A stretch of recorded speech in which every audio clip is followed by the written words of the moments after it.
Yo yo yo yo, balik lagi sama gue Ferry di Kumpul Komunitas. Tempatnya orang kreatif berkumpul di sini. Ya guys, hari ini gue kedatangan teman lama gue. Dia dulunya pelawak, mukanya itu mirip kayak pejabat Indonesia. Terus dia sekarang beralih profesi menjadi driver ambulan. Jadi lu semua penasaran kan dia siapa? Langsung aja kita sambut Jemko. What's up, man? Oke, baik. Sehat lo ya? Alhamdulillah baik. Lu Men. sendiri gimana? Sehat? Alhamdulillah gue baik, man. Syukur. Udah lama kita gak ketemu, man. Ya, lumayan juga sih. Lumayan ya. Lu dulu sempat juga kita di satu manajemen ya, di komedian ya. Iya. Republik Gila Manajemen punya Panca Artis. Punya sahabat kita juga kan. Men, gue Ya. cukup kaget, men. Ketika Gimana? lu posting di sosial media, lu nganter jemput jenazah. Gimana awalnya, men? Ya, betul. Itu sih bagi gua tuh tergantung dari hati dia masing-masing ya, hati orang masing-masing. Karena itu bagi gua pribadi itu sebuah panggilan, ya, panggilan kapan gua harus siap untuk menolong orang begitu. Wow. Gitu. Gue gak nyangka sih, men, lu dermawan, lu baik hati sama orang. Nah, perjalanan lu sampai akhirnya lu mutusin jadi driver ambulan tuh gimana? Ya perjalanan gue sih sebenarnya sih sebelum gue jadi driver tuh gue tuh mikir 2 kali. Gue mau sampai kapan mau kayak gini. Gue harus cari jalan yaitu yang menempuh jembatan besok kalau gue meninggal. Yaitu jalan satu gue harus yakin untuk terjun di dunia ambulan. Yaitu sebagai drivernya gitu. Karena di sisi lain di situ gue merasa ngebantu juga sama orang yang lagi terkena musibah begitu. Jadi seperti itulah panggilan hati saya untuk memanggil di dunia ambulan gitu. Men, berapa tahun lu mulai jadi driver? Ya kurang lebih sekitar 5 tahunan lah, Lumayan ya. lumayan. Oke, ada nggak sih kisah yang menarik yang lu bisa ceritain ke kita nih di Kumpul Komunitas terkait dengan pekerjaan lu sekarang? 5 tahun perjalanan, men. Lama, 5 men. tahun perjalanan ada. Ya, itu kisah yang bener-bener nggak bisa gua lupain sampai sekarang juga. Dan bahkan gue juga kalau lagi bawa jenazah kadang juga sempat masa saya mau terulang lagi kayak dulu-dulu. Mudah-mudahan nggak jadi gitu. Ya, tapi pernah juga ada fenomena yang pernah gue alamin, yaitu jenazahnya adalah meninggal tapi dia hidup lagi, yang disebut mati suri. Wow. Iya. Serius, Le? Mati suri. Wow, beneran? Heeh. Oke. Jadi itu waktu itu saya jemput di salah satu tempat dan dia mau dibawa ke luar kota ya gitu, dan dia pun juga udah bilang sama gue kita pelan-pelan aja karena kita ada iring-iringan. Oke, siap, nggak apa-apa Pak, kita siap untuk bantu. Tapi di sisi lain apakah di dalam mobil ambulan apakah ada keluarga yang mau ngikut atau gimana? Ternyata pihak keluarga nggak ada yang mau ngikut di dalam mobil ambulans. Jadi sementara cuma hanya saya dan jenazah, dan pihak keluarga mengikuti dari belakang. Nah itu tahun berapa ya?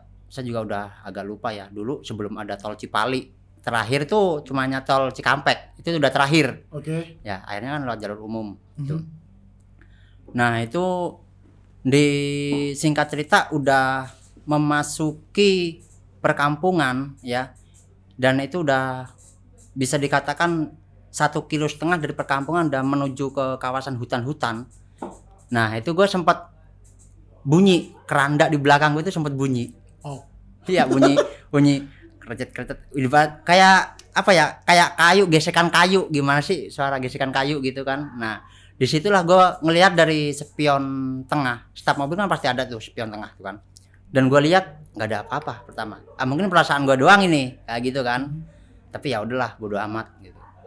Nggak lama lagi ada suara lagi dan dia berkata, bang pelan-pelan gitu. Masa iya sih yang di belakang yang ngomong gitu. Tapi gue biasa aja, gue bikin biasa aja, santai. Wow. Jujur terang, soalnya gue kalau udah melewatin perkampungan apalagi udah malam, itu pasti suara sirine itu gue matiin. Kenapa? Nggak enak dengan orang-orang sekitar lah ya, takutnya ngeganggu atau gimana gitu. Jadi gue matiin. gitu, gue silent. Tapi tetap lampu atas nyala, lampu LED bar rotator itu nyala gitu. Dan yang kedua kalinya itu sempet kan jalannya kan, namanya jalanan kan nggak halus mulus gitu ya, namanya jalan perkampungan, kita agak miring dikit, bang pelan-pelan gitu. Wah ini udah 2 kali, nggak mungkin kalau perasaan gua ini pasti ada yang ngomong gitu. Nah nggak lama gue biarin ya, kurang lebih 3 atau 4 menitan baru gue ngeliat spion tengah, dia udah duduk ternyata di belakang gua. Udah duduk bray. Wow. Ya. Jadi jujur terang, Wow.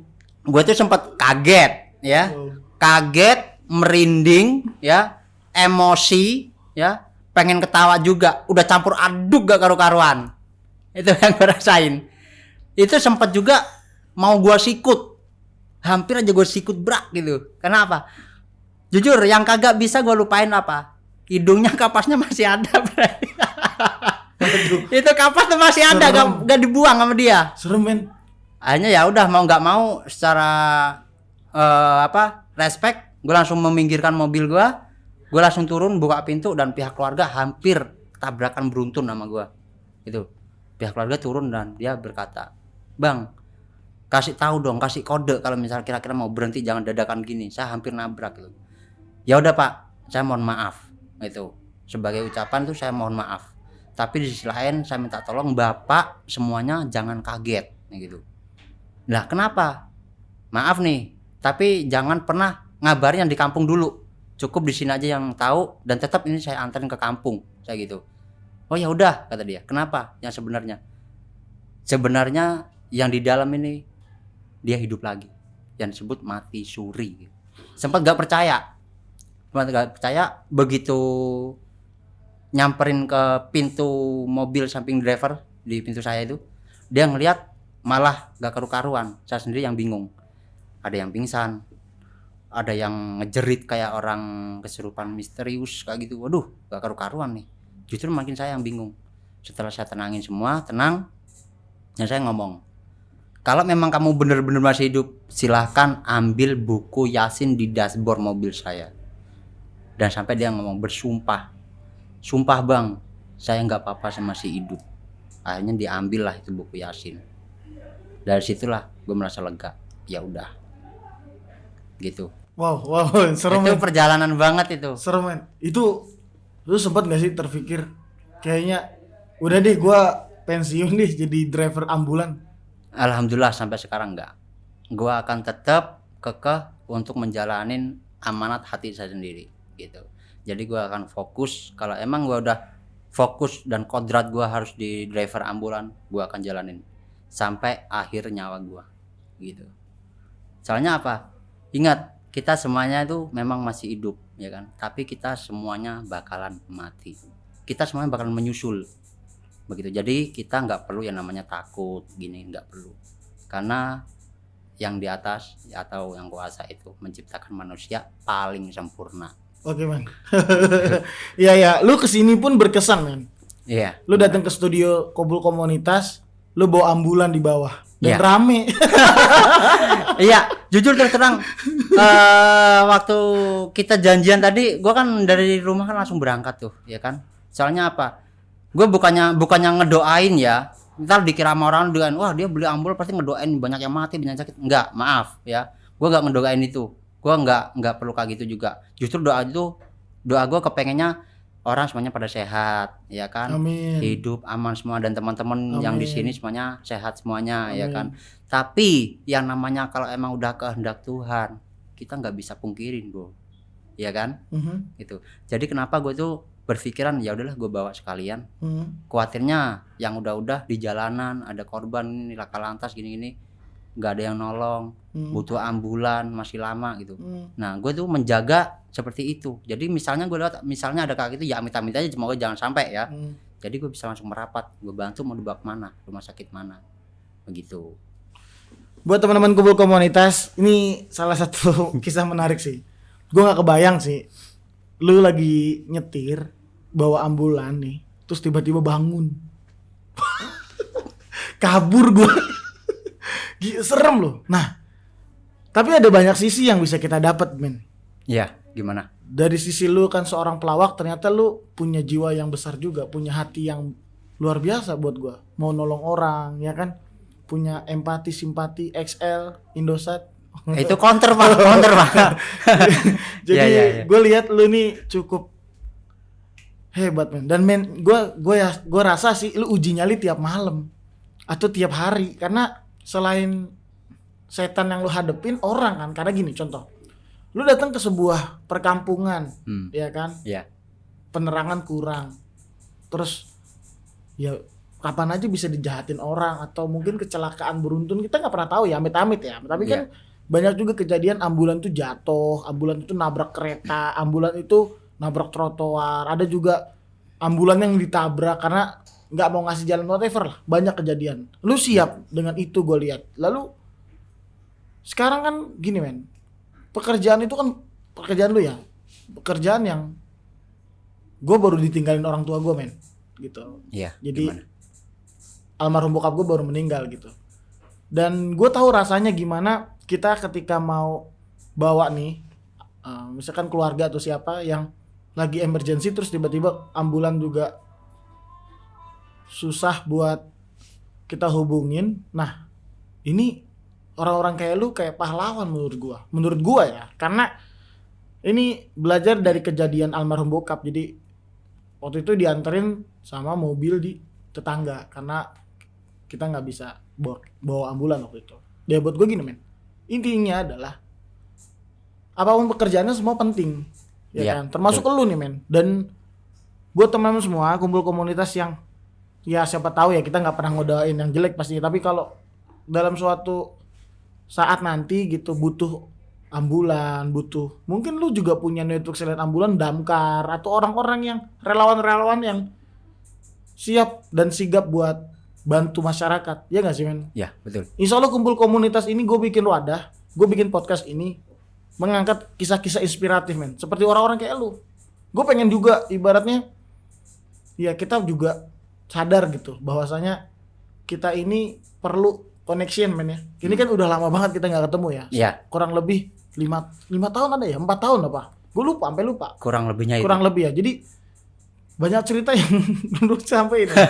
Nah, gue mau nanya nih men, ada nggak sih yang lu mau sampein ke anak muda untuk zaman sekarang nih men? Ya, gue sih ada beberapa kata saya sampai ke teman-teman kaula muda ya. Nah, kalau memang ada yang berniat terketuk itu hati untuk membantu yang adanya namanya dengar sirine ambulan, apalagi di tempat kita ini tempat kawasan macet ya kan, ibu kota gitu loh ya kan. Kalau memang dia niat untuk membantu, silakanlah bantu ya. Gimana cara bantu? Buka jalan lah, bantu, karena kita belum pernah tahu di dalam ambulan tuh pasien atau jenazah, kita belum pernah tahu gitu. Jadi begitu mendengar sirine, minggirlah, kasih jalan buat dia gitu ya. Karena apa? Karena kita ya itu tadi, kita belum pernah tahu di dalam tuh pasien, nyawa tinggal berapa, dan dia harus cepat ditangani di rumah sakit atau gimana, apakah bawa jenazah yang gimana, kita nggak pernah tahu soalnya gitu. Jadi mendingan menepi, kasihlah jalan, kalau enggak bantu gitu. Dan untuk pengendara mobil juga gitu, jika melihat dari spion, berilah jalan juga gitu, karena kita sama juga dengan motor, kita nggak pernah tahu di belakang kita tuh mobil ambulans lagi bawa gimana keadaan pasien dan jenazah tuh gimana gitu. Jadi mendingan kasih jalan begitu. Karena saya juga jujur terang dulu pernah. Soalnya kalau gue sendiri gue sendiri membantu bukan cuma jenazah aja ya. Jadi untuk pasien pun kita juga melayani begitu. Jadi waktu itu saya juga sempat ya bisa dikatakan kecot lah sama pengendara lain mobil ya. Dan itu ternyata orangnya sempat mau mukul saya, tapi sama teman saya sampai dilerai. Saya sih pasang badan aja, silakan mau mukul saya, tapi saya nggak bakalan layanin kamu untuk mukul saya nggak bakalan balas. Cuma yang saya pikirkan gimana caranya saya untuk sampai rumah pasien itu. Tapi tahu nggak ya, ternyata pasien itu siapa? Ternyata ibunya dia sendiri. Innalillahi. Tuh. Dan akhirnya dia memeluk gua dan dia minta maaf, dan akhirnya masuk juga di mobil ambulan untuk mendampingi ibunya ke rumah sakit Ngeri ya. Coba seandainya ribut, kita udah makan waktu berapa lama? Iya, Itu iya. mendingan gue cabut. Iya, iya. Jadi untuk anak-anak muda, teman-teman muda, kalau bisa bantulah. Begitu dengar silakan yang peka minggir, kasih jalan. Karena itu di undang-undang itu adalah kendaraan yang nomor 2 di jalan raya ya. Yang satu damkar, yang kedua ambulans itu. Begitu. Oke men, minum dulu kita men, biar makin asik ngobrolnya. Cheers dulu dong. Cheers dulu. Nih minuman dari Zambra House. Mantap. Zambra House. Oke. Kurang kenceng nih kayaknya nih. Bismillahirrahmanirrahim.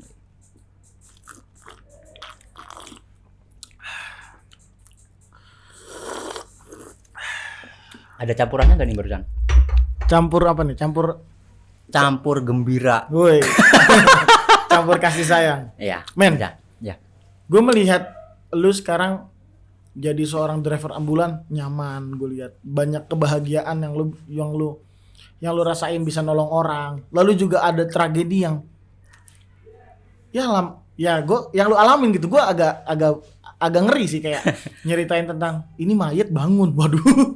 Terus ya lu tadi nyampein bahwa kita harus beretika ya kan, punya sopan santun sebagai pengendara mobil ataupun motor. Nah, lu ngelihat nih men, ke depan apa sih harapan lu men sebagai driver ambulan? Harapan gue sih sebagai driver ambulan, gue cukup banyak-banyak berdoa, semoga semua orang dikasih kesehatan. Amin. Ya, semuanya, bukan cumanya teman-teman yang di sini, di luaran-luaran juga semoga pada sehat semua. Ya, dan harapan gue akan membantu kalau gue bisa. Ya, di saat gue nggak bisa, gue bener-bener mohon maaf. Kalau emang bener-bener nggak bisa, gue bakal ngomong kagak bisa. Tapi kalau bisa, ayo kemanapun gue bantu gitu. Itulah jiwa gue terketuk di dunia ambulan, karena jiwa gue juga harus menolong orang yang lagi kesusahan. Begitu.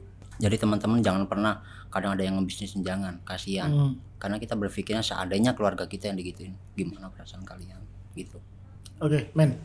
Buat teman-teman kita di kumpul komunitas dan dimanapun mereka berada, kalau misalkan butuh ambulan, bisa hubungi nomor lo di mana? Bisa hubungin di bawah. Di Ya. 08 0813 8415 8192. Jemko. Kita ready 24 jam ya. Mau malam, pagi, subuh, jam berapa aja silakan telepon ya. Kita melayani semua. Mau pasien, mau jenazah, mau keluar kota, mau keluar negeri, kita siap. Bisa luar negeri? Bisa. Kita melalui kargo. Kargo ya? Iya. Men, thank you banget udah datang di kumpul komunitas. Thank you. Siap. Gua sendiri nggak kebayang sih kalau gua nyetir mobil ambulan kayak lo. Gue respect men.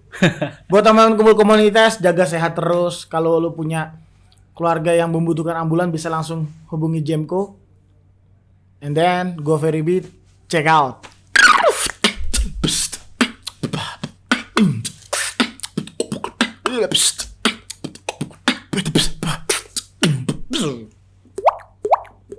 Thank you.